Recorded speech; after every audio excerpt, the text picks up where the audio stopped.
Welcome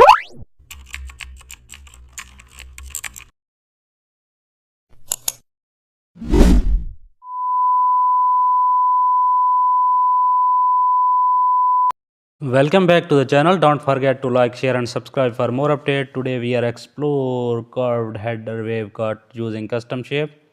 Open Photoshop and create a new canvas, then select the custom shape tool and choose a curved wave shape. Draw the wave at the top of the canvas, change fill color to the accent color and duplicate the wave. Flip it vertically using Ctrl plus T, lower the duplicate slightly, change its color to the darker tone. Align both waves cleanly, add heading text below the wave. Adjust spacing carefully, group both wave layers, double click the top wave layer and add subtle drop shadow, then press OK.